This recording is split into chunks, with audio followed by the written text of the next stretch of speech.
Have you ever wondered why some people, even though they seem ordinary, always receive help at just the right time?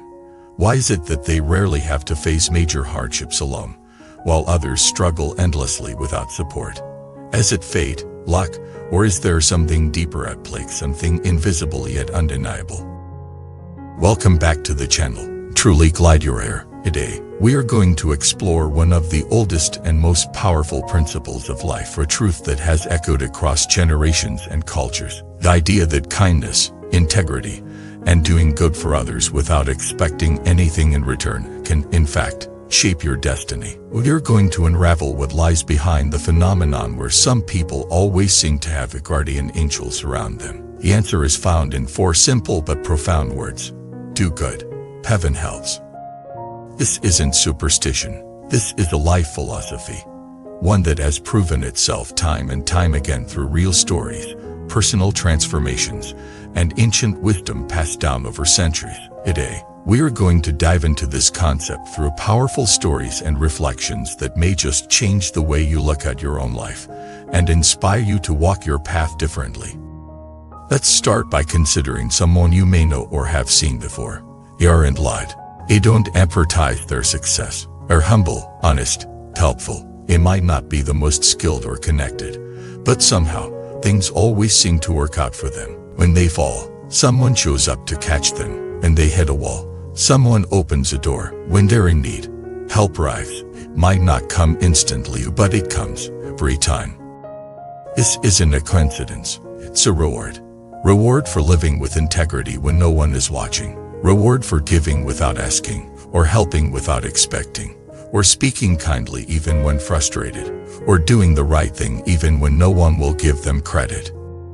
Let me tell you a story that perfectly illustrates this.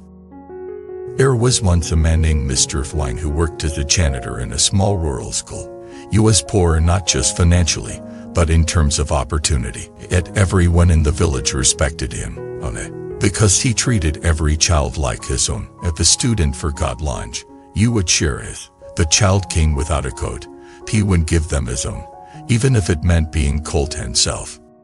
One winter, a powerful snowstorm hit the village. The school was closed for weeks. Mr. Wang, knowing that some children relied on school for warmth and food, walked through the storm every morning to check on them. One asked him to. One paid him to. But he did it anyway. Years later, the school was at risk of closing due to a lack of funding. Word spread across the province. Yin Man, a successful businessman in the city, heard the news. He donated enough money not just to save the school, but to expand it. At mine was one of the students Mr. Wang once fed with his own lunch. When asked why he gave so much, he said, "Because when I had nothing, he gave me everything." You see, good deeds do not disappear. They are stored in the hearts of others, and in the vast ledger of the universe. You never know when or how they will return to bless you. That's the essence of doing good. It's not about instant results. It's about building unseen bridges, planting seeds in places you may never see bloom, trusting that the universe remembers every intention, every action, every choice. Let's talk about those who don't seem to get the same help. Ones who are always fighting uphill battles. Sometimes, yes, it's circumstances, but sometimes, it's because their actions have pushed people away. It may be clever, but manipulative, charming, but selfish. They burn bridges faster than they build them.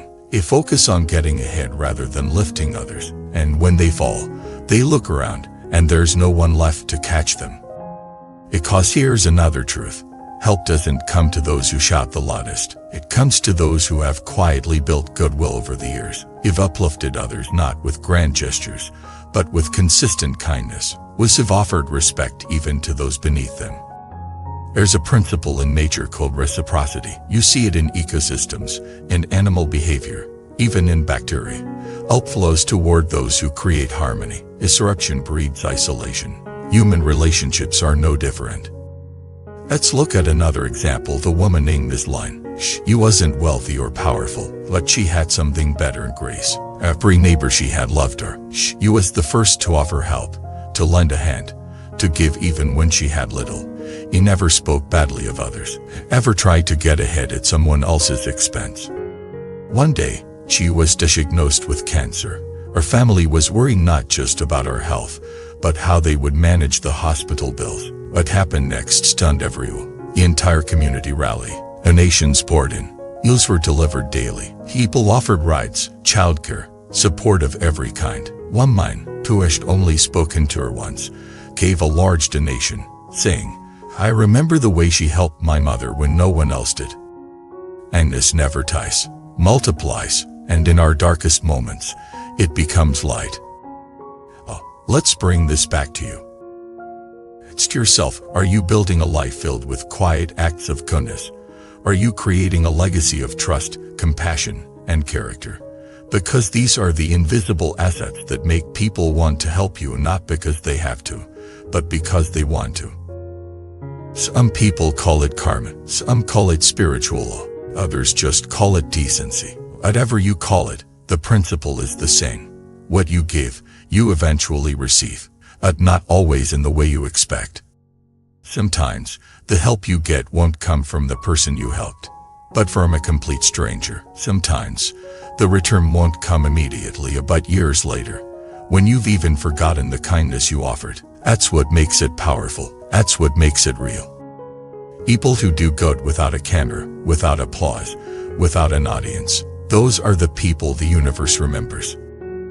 It's not about perfection. We all make mistakes. We all have bad days. But if your life's pattern is shaped by kindness, the universe will notice. So let me ask you again, do you want help in life? Not just once, but consistently. Not just from people you know, but from unexpected sources. And be the person others remember when they need an example of integrity. Be the one who listens without interacting, who gives without recording, who praises without jealousy, who helps even when no one is watching. The secret isn't in begging for help. It's in living in such a way that help comes to you naturally, effortlessly, because your life is a magnet for goodwill. Let this message be a reminder that goodness is not weakness, it's strength, it's courage, it's legacy. And in a world that often rewards nice, ego, and speed, and choose the quiet path of sincerity, humility, and service, you'll be amazed how the universe responds. If you've experienced a moment when unexpected help came just when you needed it most, share your story in the comments. We want to hear how kindness came back to you. And if this video moved you, please like, subscribe, and become a part of this community of light. Every click, every comment, every share spreads this message further, and we need that more than ever. Thank you for watching this video. Be kind, be good, and keep walking your path knowing that heaven always helps those who help others.